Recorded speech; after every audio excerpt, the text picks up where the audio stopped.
ঐকমত্য কমিশনের দ্বিতীয় পর্যায়ের বৈঠকে অংশ নেয়নি জামায়াত। লন্ডনে ইউনূস তারেক বৈঠকের প্রতিবাদে দলটির এই সিদ্ধান্ত। এছাড়া সরকারের নিরপেক্ষতা নিয়ে প্রশ্ন তুলছে এনসিপিও। তবে বিএনপি বলছে সব দলের মতের ভিত্তিতেই সিদ্ধান্ত নিচ্ছে ঐকমত্য কমিশন।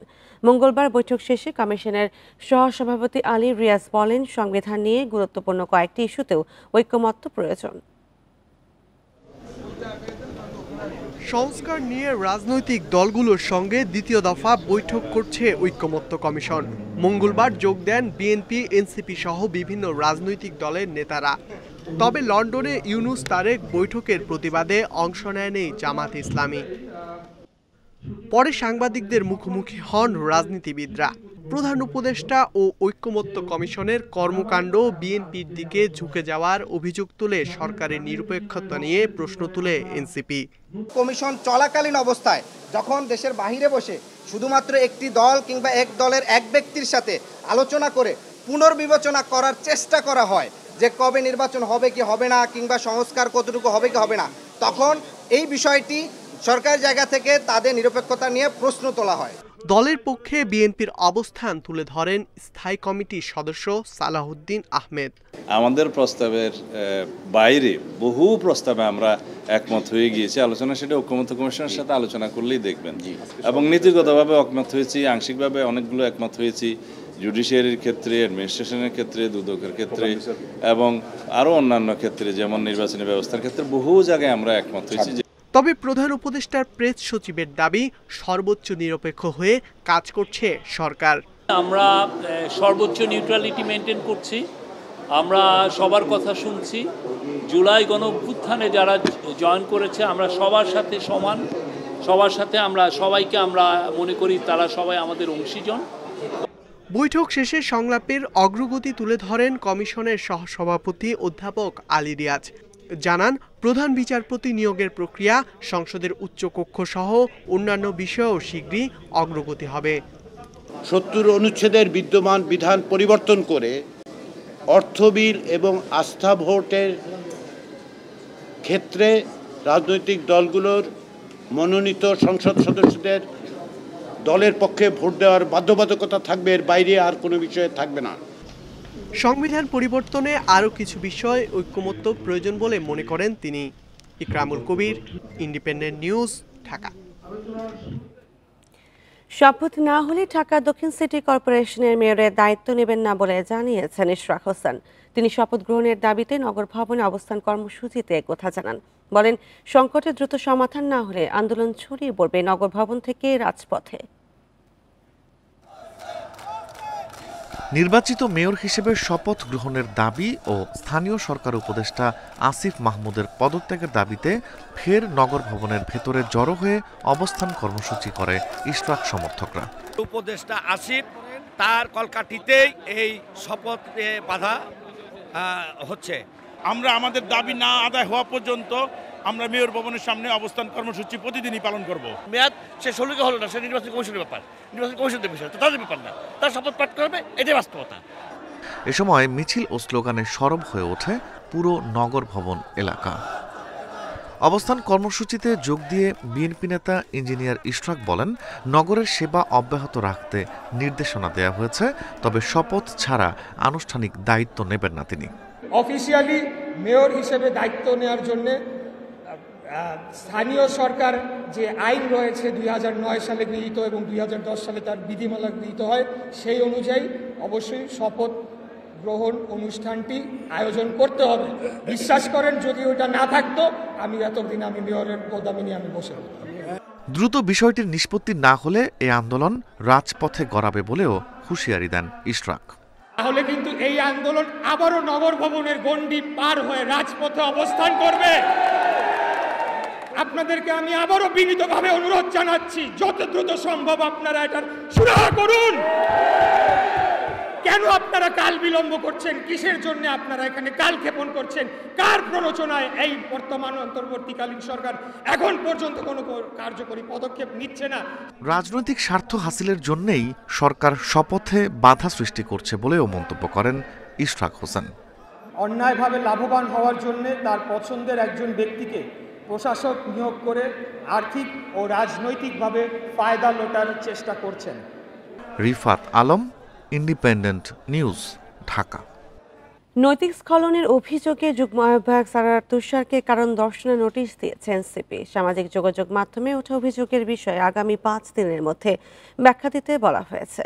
মঙ্গলবার দুপুরে এক সংবাদ বিজ্ঞপ্তিতে সারার তুষারকে নোটিশের বিষয়ে জানায় এনসিপি।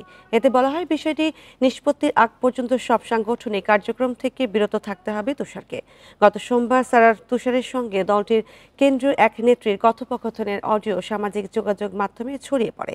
এই ঘটনার পর নারীকে হয়রানির অভিযোগে শুরু হয় আলোচনা সমালোচনা। তবে এই ঘটনার জেরেই কারণ দর্শাতে বলা হয়েছে কিনা তা উল্লেখ করা হয়নি বিজ্ঞপ্তিতে।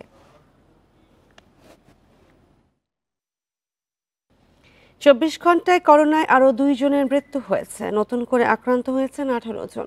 মঙ্গলবার স্বাস্থ্য অধিদপ্তরের দেওয়া সংবাদ বিজ্ঞপ্তিতে এ তথ্য জানানো হয়। এতে জানানো হয়, সবশেষ 24 ঘন্টায় 312 জনের নমুনা পরীক্ষা করা হয়। এর মধ্যে 18 জনের দেহে করোনা শনাক্ত হয়। আর নতুন করে 2 জনের মৃত্যু হওয়ায় এই বছর জানুয়ারি থেকে এখন পর্যন্ত মৃতের সংখ্যা 7 জনে দাঁড়িয়েছে। এর আগে সোমবার 25 জনের করোনা শনাক্ত এবং 1 জনের মৃত্যুর কথা জানানো হয়। স্বাস্থ্য অধিদপ্তরের তথ্য মতে 2020 সালের 8 মার্চ বাংলাদেশে করোনা ভাইরাসের প্রথম রোগী শনাক্ত হয়। এর 10 দিন পর 18ই মার্চ ভাইরাসে আক্রান্ত হয়ে মারা যায় এক রোগী। এ পর্যন্ত করোনায় দেশে 29,506 জনের মৃত্যু হয়েছে।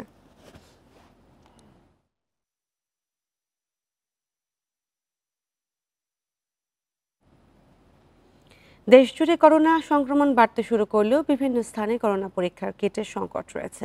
কিট না থাকায় অনেক জেলায় টেস্ট করা যাচ্ছে না, ফলে বিপাকে সন্দেহভাজন আক্রান্তরা। এছাড়া পাওয়া যাচ্ছে না আক্রান্ত হওয়ার সঠিক তথ্য। রোগী শনাক্ত করতে না পারলে সংক্রমণ বৃদ্ধির আশঙ্কা চিকিৎসকদের। নতুন করে করোনা সংক্রমণ বাড়তে শুরু করায় এরই মধ্যে সতর্কতা জারি করেছে স্বাস্থ্য বিভাগ। কিন্তু অনেক হাসপাতালে নেই করোনা পরীক্ষার কিট। খুলনা মেডিকেল কলেজ হাসপাতালে আবারও চালু হয়েছে করোনা ইউনিট। 40 শয্যার আইসোলেশন বেডের পাশাপাশি প্রস্তুত রয়েছে 10টি ICU bed. Rapid antigen test চালু হলেও রয়েছে কিট সংকট। স্বাস্থ্য মন্ত্রণালয়ে আমাদের যে লজিস্টিকগুলো লাগবে, বিশেষ করে N95 মাস্ক এবং আমাদের র্যাপিড অ্যান্টিজেন কিট, এগুলো পর্যাপ্ত পরিমাণ আমাদের চাহিদা দেওয়া হয়েছে। করোনা মোকাবিলার প্রস্তুতি নিচ্ছে ফরিদপুর মেডিকেল কলেজ হাসপাতাল। তবে কিট না থাকায় এখনই সেবা দেওয়া সম্ভব হচ্ছে না বলে জানিয়েছেন হাসপাতালের পরিচালক। যেহেতু বিগত করোনার চলে গিয়েছে, মধ্যখানে করোনার আর কোনো সংক্রমণ ছিল না, সুতরাং সেই জাতীয় টেস্ট কিটগুলো বর্তমানে মজুদে নেই। তো বিষয়টা আমরা আমাদের ঊর্ধ্বতন কর্তৃপক্ষকে অবহিত করার পরে ওনাদের পরামর্শ মোতাবেক আমরা 2000 টেস্ট কিটের জন্য আমরা ইতিমধ্যে আবেদন পেশ করেছি। টাঙ্গাইলের কোনো হাসপাতালে করোনা পরীক্ষার ব্যবস্থা নেই। সঠিক চিকিৎসা দিতে না পারায় সংক্রমণ বেড়ে যাওয়ার শঙ্কায় চিকিৎসকরা। উদ্বিগ্ন রোগীর স্বজনরাও। কোভিড টেস্ট দিচ্ছে, কিন্তু টাঙ্গাইল মেডিকেল হাসপাতালে এটার ব্যবস্থা আপাতত নেই। তো বিভিন্ন জায়গায় ঘুরলাম, কোথাও নাই। দ্রুততম সময়ের মধ্যে করোনা টেস্টের কিট পাওয়া যাবে বলে জানালেন স্বাস্থ্য কর্মকর্তা। এই মুহূর্তে টেস্ট কিট টাঙ্গাইলে নেই, তবে আমরা রিকোয়ারমেন্ট দিয়েছি, এডির সাথে কথা বলেছি। ওনারা বলেছে যে তারা কিটের ব্যাপারে সিএমএইচডি বরাবর লিখেছে, রিকোয়ারমেন্ট দিয়েছে, তারা পাওয়া মাত্রই টাঙ্গাইল পাঠাবে। টাঙ্গাইলের বিভিন্ন হাসপাতালে এরই মধ্যে করোনার জন্য আলাদা ওয়ার্ড প্রস্তুত করা হয়েছে। সোহেলি জাহান, ইন্ডিপেন্ডেন্ট নিউজ। আর এ নিয়ে আরও জানাতে ফরিদপুর থেকে যুক্ত হচ্ছেন সহকর্মী SM মাসুদুর রহমান। মাসুদ, ফরিদপুরে করোনা পরীক্ষার পর্যাপ্ত ব্যবস্থা আছে কি এবং কিট সহ অন্যান্য সরঞ্জামের মজুদ কেমন সেখানে?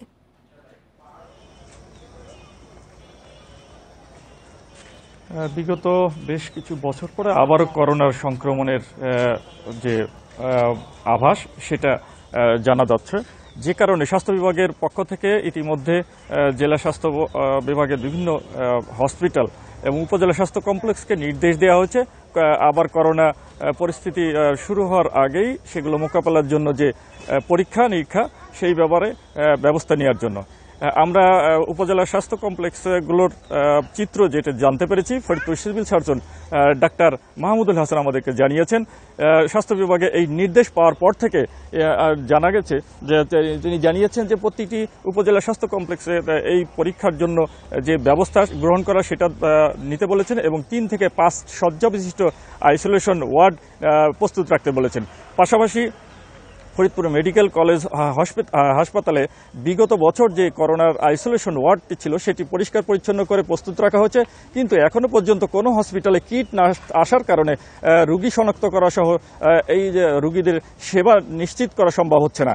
আমি কথা বলেছি হসপিটালের পরিচালকের সাথে, তিনি বলেছেন যে ফরিদপুরে মেডিকেল কলেজে যে ল্যাব আছে, মেডিকেল কলেজে পিসিআর ল্যাব, সেই পিসিআর ল্যাব থেকে এই রোগী শনাক্তের জন্য যে ব্যবস্থা, সেই ব্যবস্থা এখনো সম্পূর্ণ হয়নি, কারণ কিট সংকটের পাশাপাশি পিসিআর ল্যাবটি সংশ্লিষ্ট কর্তৃপক্ষ যখন চালু করে দেবেন, চালু করার পরে হয়তো এই ফরিদপুর মেডিকেল কলেজ ও অন্যান্য হসপিটালে যে রোগী শনাক্ত সেটা কার্যক্রম শুরু হবে।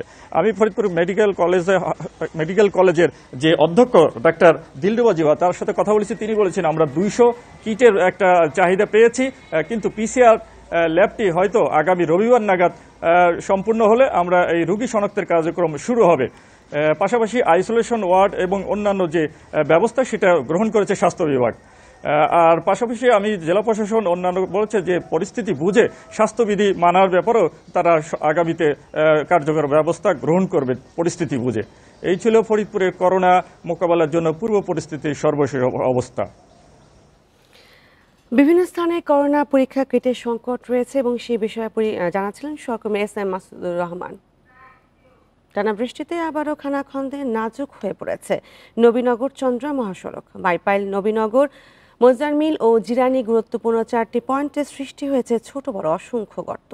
শুধু বাইপাইলের 200 মিটার অংশে খানাখন্দ বেশি থাকায় যান চলাচলের সৃষ্টি হয়েছে চরম ভোগান্তি, বেড়েছে দুর্ঘটনার ঝুঁকিও। বর্ষার শুরুতে খানাখন্দে ভরে গেছে সাভারের নবীনগর চন্দ্রা মহাসড়ক। রাজধানীমুখী লেনের বাইপাইল, নবীনগর, মোজারমিল ও জিরানি পয়েন্টে সৃষ্টি হয়েছে ছোট বড় গর্ত।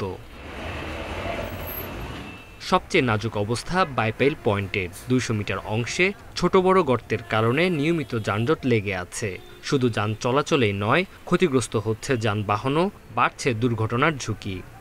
টানা বৃষ্টিপাতে রাস্তাটা ভেঙে গেছে, মানে রাস্তায় বিভিন্ন গর্ত তৈরি হয়েছে। বাইপাইলে আর হচ্ছে মোজারমিলের অংশটা বেশি ভাঙছে, বিশেষ করে বাইপাইলের যে মোড়টা আছে ওই মোড়ে ভাঙাটা বেশি, ওইখানে জ্যামটাও হয় বেশি। বাড়তি বাংলা মালিকের কাছে আমাদের অনেক কৈফিয়ত দেওয়া লাগে কি কারণে বাড়তি ভাঙছে। রাস্তার অবস্থা যে খারাপ এটা মালিকও জানে না। ভারী অথবা টানা বর্ষণ হলে সড়কে খানাখন্দের সৃষ্টি হয় বলে দাবি নিরাপদ সড়ক চায় আন্দোলনের নেতাদের। প্রতিবারই খানাখন্দ সংস্কার করা হয়, কিন্তু সেই মেরামত টেকসই হচ্ছে না। স্থায়ী সংস্কার করার তাগিদ তাদের। শ্রীপুরের পর থেকে অনেক জায়গায় আমরা দেখেছি যে মোটা পেজ ঢালাই দিয়ে ঢালাই দেওয়া হয়েছে। এরকম যদি পুরো রাস্তাটাকেই কিন্তু পুলক দেওয়া হয় তাহলে কিন্তু এই ধরনের বৃষ্টি হলে আর কিন্তু এই ধরনের প্রবলেমগুলো হবে না। তবে সড়ক বিভাগ বলছে আবহাওয়া অনুকূলে এলে নেওয়া হবে স্থায়ী সংস্কারের উদ্যোগ। এরই মধ্যে জিরানি ও মোজারমিল অংশে সাময়িক সংস্কার করা হয়েছে। বাইপাইলে প্রায় 200 মিটার পরিমাণ জায়গা আছে। এখানে তো যদি খেয়াল করুন আপনি, এলিভেটেড এক্সপ্রেসওয়ে কিন্তু কাজ চলতেছে, তো যার জন্য এই জায়গাটার একটা ধরেন যে সলিউশন হতে পারতো, রিজিড পেমেন্ট করে দিলে হয়তো বেটার হতো। কিন্তু এখন আমরা আসলে এই মুহূর্তে যেহেতু ওনাদের কাজ চলতেছে, ওই টাইপের কোনো সলিউশনে হয়তো যেতে পারবো না। সাভারের নবীনগর চন্দ্রা মহাসড়ক দিয়ে গাজীপুরের চন্দ্রা হয়ে উত্তরের অন্তত 20 জেলার মানুষের যাতায়াত। এছাড়া 2013 সালে 2 লেনের এই সড়কটি 4 লেন করা হয়েছে। Independent news. কক্সবাজারের চকরিয়াতে 21 বছর আগে 6 কোটি টাকায় নির্মিত দুটি সেতু পরিত্যক্ত পড়ে আছে। খালের ওপর সেতু দুটি দাঁড়িয়ে থাকলেও আজ পর্যন্ত কোনো যানবাহন চলাচল করতে পারেনি, কারণ দুই পাশের সংযোগ সড়ক না থাকায় এই অবস্থা। বিপুল অর্থ অপচয় হওয়াকে সরকারের দুই দপ্তরের সমন্বয়হীনতাকে দুষছেন ভুক্তভোগীরা। দ্বীপ উপজেলা মহেশখালীর সাথে যাতায়াতের জন্য 2004 সালে 180.20 মিটার এবং 340 মিটার দৈর্ঘ্যের দুইটি সেতু নির্মাণ করে এলজিইডি। প্রায় 6 কোটি টাকা ব্যয়ে সেতু তৈরি হলেও সংযোগ সড়ক না থাকায় 21 বছর ধরে পড়ে আছে এই স্থাপনা। 17 বছর পর 2021 সালে দুই সেতুকে ব্যবহারের অনুপযোগী ঘোষণা করে সড়ক ও জনপথ বিভাগ। এর ধারাবাহিকতায় নতুন সেতুর জন্য 220 কোটি 98 লাখ টাকার একটি প্রস্তাবনা পাঠায় সোজ। অ্যাকুইজিশন বাবদ নিয়ার অ্যাবাউট 62 কোটি টাকার মতো খরচ ধরা হয়েছিল এবং আমাদের ওখানে দুটি ব্রিজ এলজিডি নির্মাণ করেছিল। বর্তমান আমাদের দৃষ্টিতে সেটা আসলেই ভারী গাড়ি ব্যবহারের অনুপযোগী। 200 মিটার ব্রিজ আমরা ইনক্লুড করে একটা ডিপিপি তৎকালীন সাবমিট করেছিল। রাস্তা না করে সেতু নির্মাণকে সরকারের দুটি দপ্তরের সমন্বয়হীনতা ও চরম উদাসীনতা বলছেন ভুক্তভোগীরা। আসলেও এখন এই ব্রিজের মধ্যে, এই দুইটা ব্রিজের মধ্যে দিয়ে কোনো গাড়ি চলাচল নেই। মধ্যখান দিয়ে যে রুট হওয়ার কথা ছিল সেটাও হয় নাই। এখন আমাদের গাড়ি চলার তো দূরের কথা, এখন আমরা পর্যন্ত যাতায়াত করতে পারতেছি না। সড়ক ও সেতুটি নির্মাণ হলে মহেশখালীর সাথে সারা দেশের যোগাযোগের পাশাপাশি বাণিজ্য প্রসারের আশা ব্যবসায়ীদের। যখনই ওরা ব্রিজ করছিল তখন অ্যাপ্রোচ রুটটা করে নাই। কোনো ধরনের সরকারি বা রাষ্ট্রীয় অর্থের অপচয় না হয়, আগামীতে কেউ যদি পরিকল্পনা করে সবকিছু যাতে বুঝে শুনে করে এবং একটা ধারাবাহিকতা যাতে অক্ষুণ্ণ থাকে। মেধাকাল সেতুতে যান চলাচলের জন্য দুই পাশে নতুন করে 9.5 কিলোমিটার রাস্তা নির্মাণ জরুরি। এজন্য দ্রুত ব্যবস্থা নেয়ার দাবি এলাকাবাসীর। তৌফিকুল ইসলাম, ইন্ডিপেন্ডেন্ট নিউজ, কক্সবাজার। ধান চাল সংগ্রহের জন্য সচল কলগুলোকে বরাদ্দ দেওয়ার নীতিমালা থাকলেও জামালপুরে হয়েছে এর উল্টোটাই। অচল, বন্ধ ও অস্তিত্বহীন কয়েকটি চালকলকে দেওয়া হয়েছে বরাদ্দ। বঞ্চিত হচ্ছে প্রকৃত চালকল মালিকেরা। তবে খাদ্য বিভাগ বলছে অচল থাকায় চুক্তি করা হয়নি 4 চালকল প্রতিষ্ঠানের সাথে।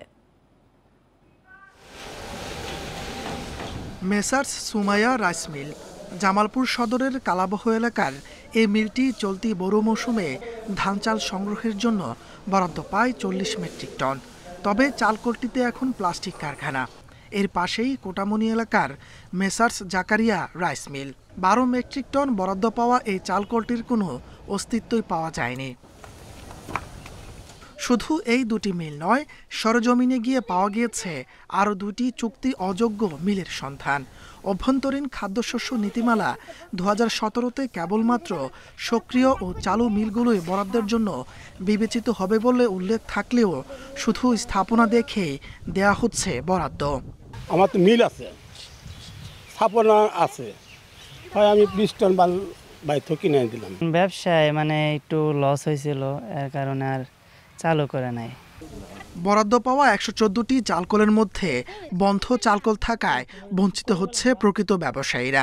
চালকলের অস্তিত্ব নেই, তাদেরকেও দিয়েও বরাদ্দ দেওয়া হচ্ছে, যেটি সম্পূর্ণ অবৈধ। যারা প্রকৃত মিল মালিক, চাল ব্যবসায়ী, তারা ক্ষতিগ্রস্ত হবে, আর অতীতের মতো ওই সমস্ত প্রতারক চক্র সুবিধা ভোগ করবে। অচল চালকলের সন্ধান পেলে চুক্তি স্থগিতের পাশাপাশি আইনগত ব্যবস্থা নেওয়ার কথা বলছে জেলা খাদ্য বিভাগ। আমাদের লোক দিয়ে তদন্ত করিয়া সত্যতা পাই, ফলে ওই 4টা মিলের চুক্তি আমরা করি নাই। বরাদ্দ পাওয়ার যোগ্য নাই ধরনের কোনো মিল যদি চুক্তি করে থাকে তাহলে আমরা তাৎক্ষণিকভাবে তদন্ত করে দেখে চুক্তি স্থগিত করব। চলতি মৌসুমে জেলায় 8,931 মেট্রিক টন ধান ও 41,835 মেট্রিক টন সিদ্ধ চাল সংগ্রহের লক্ষ্যমাত্রা নির্ধারণ করা হয়েছে। Independent news. প্রস্তাবিত বাজেটে শিশু খাদ্যে কাঁচামাল আমদানিতে শুল্ক 5 থেকে বাড়িয়ে 15% করা হয়েছে। এতে পণ্যটির দাম বেশ খানিকটা বাড়বে বলে আশঙ্কা ক্রেতা বিক্রেতাদের। বাজারজাতকারী প্রতিষ্ঠানগুলো বলছে এমন সিদ্ধান্তে শিল্পে বিনিয়োগ ও কর্মসংস্থান ক্ষতিগ্রস্ত হবে। বাজারে বাড়তে পারে নিম্নমানের শিশু খাদ্যের দৌরাত্ম্য। ঘরের বাইরে মায়ের কর্মজীবন, অসুস্থতা সহ নানা কারণে শিশুর জন্য বিকল্প খাবারের প্রয়োজন পড়ে। দেশের 30 থেকে 40% শিশু মাতৃদুগ্ধ গ্রহণে অক্ষম, যারা ইনফ্যান্ট মিল্কের ওপরই নির্ভরশীল। ডলারের বিপরীতে টাকার অবমূল্যায়নে গত 3 বছরে সব শিশু খাদ্যের দাম বেড়েছে 30% বেশি। সেই সঙ্গে চড়া খাদ্য মূল্যস্ফীতিতে নাকাল ক্রেতারা। হোমের সব কিছুর উপরে আমাদের একটু একটু করে বাড়ছে, দেখা যাচ্ছে হোল একটা থিংসের উপরে অনেক বেশি এফেক্ট পড়ছে। আমাদের তো ইনকাম অতটুকুর মধ্যেই আছে। যারা নিম্ন শ্রেণীর, যাদেরকে মিল্ক খাওয়াইতে হয়, দুধ খাওয়াইতে হয়, তাইতেছে একটা দুধ কয়েক গ্রাম থাকে, 300 গ্রাম 400 গ্রাম। এই 300-400 গ্রামের দুধের দাম 650-700, খুব টাফ ব্যাপার। রাজধানীর দোকানগুলোতে নান, সেরেলাক, বায়োমিল, বেবি কেয়ার ও বেবিল্যাক সহ বিভিন্ন ব্র্যান্ডের পণ্য দেখা যায়, যাদের বেশিরভাগই বাংলাদেশে প্যাকেজিং হয়। বাণিজ্যিকভাবে আমদানি করা ও শুল্ক ফাঁকিতে লাগেজে আনা শিশু খাদ্যও বিক্রি হয় বাজারে। অনেক ক্ষেত্রে আমদানিকারকের নাম ঠিকানাও অনুপস্থিত পণ্যের প্যাকেটে। সবগুলোতে আপনার মাস্ট আমদানিকারকের সিল চাপটা সব জায়গায় থাকে। তো অনেক সময় তো লাগায় না, অনেকে লাগানোর সময়ের কারণে লাগাইতে পারে, সময় লাগায় না, কিন্তু বৃষ্টি ছাড়া কোনো মাল বাংলাদেশে এখন আর আসে না। প্রস্তাবিত বাজেটে মল্ট এক্সট্র্যাক্ট ও ইনফ্যান্ট মিল্কের আমদানিতে কাস্টমস ডিউটি 3 গুণ করা হয়েছে। শিশু খাদ্য প্রক্রিয়াজাত শিল্পের সংশ্লিষ্টরা বলছেন, দুটো পণ্যে সমহারে শুল্ক প্রয়োগ বিভ্রান্তিকর। এতে এ শিল্প ক্ষতিগ্রস্ত হতে পারে, তাই এনবিআরকে সিদ্ধান্ত প্রত্যাহারের দাবি তাদের। কর্মসংস্থান বলেন বা আমাদের দেশে আরও ইনভেস্টমেন্ট আসা বলেন, সেটার উপর একটা নেতিবাচক একটা ইম্প্যাক্ট পড়বে। কারণ আপনি যখন কোনো কিছু শুল্ক বৃদ্ধি করবেন তখন কিন্তু অটোমেটিক্যালি সেটার কনজাম্পশন কমে যাবে। কনজাম্পশন যখন কমে যাবে তখন তো সেই ইন্ডাস্ট্রিটা আর বাড়বে না। খাত সংশ্লিষ্টরা বলছেন, ইনফ্যান্ট মিল্ক আমদানির পর প্যাকেজিং ও বাজারজাতে 30% পর্যন্ত মূল্য সংযোজন হয়। দেশে এ পণ্যের বার্ষিক বাজারের আকার প্রায় 3000 কোটি টাকা। Hari Saha, independent news, Dhaka. Iran Israel যুদ্ধের প্রভাবে বিশ্ববাজারে বেড়েছে জ্বালানি তেলের দাম। গত 5 দিনে দাম বেড়েছে প্রায় 6% মতো। তবে দেশে এখনই জ্বালানি তেলের দাম বাড়ানোর পরিকল্পনা নেই বলে জানিয়েছেন অর্থ উপদেষ্টা ডক্টর সালেউদ্দিন আহমেদ। মঙ্গলবার সচিবালয়ে সরকারি ক্রয় সংক্রান্ত উপদেষ্টা কমিটির বৈঠক শেষে সাংবাদিকদের প্রশ্নের জবাবে তিনি কথা বলেন। ইরান ও ইসরায়েলের মধ্যে সংঘাত তীব্র হয়েছে। এ পরিস্থিতিতে সরবরাহ বিঘ্ন হওয়ার শঙ্কায় বিশ্ববাজারে জ্বালানির দামে অস্থিরতা বেড়েই চলেছে। সবশেষ তথ্য অনুযায়ী ব্র্যান্ড ক্রুডের দাম 1.5% বেশি বেড়ে ব্যারেল প্রতি $74.34 দাঁড়িয়েছে। বিশ্ববাজারে দাম বেড়ে গেলেও আপাতত দেশে জ্বালানি তেলের দাম বাড়ানোর চিন্তা নেই সরকারের। সচিবালয়ে অর্থ উপদেষ্টা জানিয়েছেন, সংঘাতের কারণে জ্বালানি তেলের দাম আন্তর্জাতিক বাজারে কিছুটা বেড়েছে। তবে আমদানির ক্ষেত্রে এখনো আগের দামেই দেশে জ্বালানি ও নিত্য প্রয়োজনীয় পণ্য আসছে, তাই এখনই দাম বাড়ানো হবে না বলে জানান উপদেষ্টা। শুধু যুদ্ধ তো শুধু এনার্জি প্রাইস না, আমার সার যেগুলো আসবে, আপনি যদি বেশিরভাগ জাহাজ আসে কোন দিক থেকে, যে হরমুজ প্রণালী দিয়ে আসে, সেটা এফেক্ট করতে পারে। আমার মনে হয় এই জিনিসটা বেশি দিন চলবে না। এ সময় অর্থ উপদেষ্টা আরও জানান, পরিস্থিতি পর্যবেক্ষণ করা হচ্ছে। যুদ্ধটা বেশি দিন চললে এর প্রভাব সব দেশেই পড়বে। আমরা যেগুলো আমরা অ্যাপ্রুভ করলাম এলএনজি সার আনার ব্যাপারে, তো যে প্রাইসে করেছে ওরা ইমিডিয়েটলি আজকে তো অর্ডার চলে আসবে। কিন্তু ভবিষ্যৎ যখন আমরা যখন কোটেশন আনবো তখন হয়তো কিছুটা রিফ্লেক্ট করবে। যুদ্ধ বিষয়ে বিশেষ প্রস্তুতি সম্পর্কে জানতে চাইলে অর্থ উপদেষ্টা জানান, ক্রয় কমিটিতে এখন পর্যন্ত যেসব পণ্য আনার প্রস্তাব অনুমোদন দেয়া হয়েছে সেগুলো পুরনো দামে। তবে ভবিষ্যতে আমদানি পণ্যের দামে প্রভাব পড়ারও আশঙ্কা রয়েছে। ইফাতারা, ইন্ডিপেন্ডেন্ট নিউজ, ঢাকা। ভরা মৌসুমেও খারাপ সময় পার করছে আম ব্যবসায়ীরা, ফলে ক্ষতিগ্রস্ত হচ্ছে ব্যবসায়ীরা। কারওয়ান বাজারে ফল ব্যবসায়ী আড়ত মালিক সমিতি বলছে, গত বছরের তুলনায় এবার আমের দাম 30 থেকে 40% কমেছে। তবে কম দামে আম কিনে খুশি ক্রেতারা। রাজধানীর পাইকারি বাজারে হিমসাগর আম্রপালি প্রতি কেজি বিক্রি হচ্ছে 50 টাকায়। গত বছর যা ছিল 90 থেকে 100 টাকা। একই সাথে ল্যাংড়া আমের দাম নেমেছে 40 টাকায়। এবার দেশে আমের ফলন ভালো, তবে ভরা মৌসুমে বাজারের দাম নিয়ে হতাশ ব্যবসায়ীরা। গত বছরের চেয়ে এবছর আমের দাম 30 থেকে 40% কমেছে। সব এলাকার সিজন একসাথে লাগছে। দ্বিতীয়ত ঈদের এই লম্বা 10 দিন বন্ধে মানুষের আসা যাওয়া এটা নিয়ে, তারপরে এই ছুটি কাটাতে কাটাতে আবার সব জায়গার আম একসাথে লেগে গেছে। একসাথে লাগার কারণে সমস্ত আমের বাজার 10 নেমে গেছে। 10 দিন ঈদের ছুটি থাকায় ক্রেতাদের উপস্থিতি ছিল কম, সে তুলনায় আমের সরবরাহ ছিল বেশি। গত বছর হিমসাগর আম এটা আপনার বেচি 80-100 টাকা কেজি, এখন এটার দাম আছে 40 টাকা 50 টাকা কেজি। আমরা ঈদ গাছে এটা পুরো পড়ছে না, এই জন্য মাসের কাছে টাকা পয়সা কম, খাওয়া কম, বেচাকেনাও কম। এদিকে পাইকারি পর্যায়ে কম দামে আম কিনতে পেরে সন্তুষ্ট ক্রেতারা। 40-45 এরকমে চলতেছে বাজারে, নিয়ন্ত্রণে আছে। খুব কম আবার বেশিও না, মিডিয়ামের ভিতরে আছে আম। এখন বাজার যেভাবে আছে সবাই খেতে পারে। তবে বাজার ঘুরে দেখা গেছে খুচরা ব্যবসায়ী পাইকারি মূল্য থেকে কেজিতে 30 থেকে 40 টাকা বেশি দামে আম বিক্রি করছেন। Amirul Islam, independent news, Dhaka. এই ছিল এখনকার সংবাদে। ধন্যবাদ সবাইকে।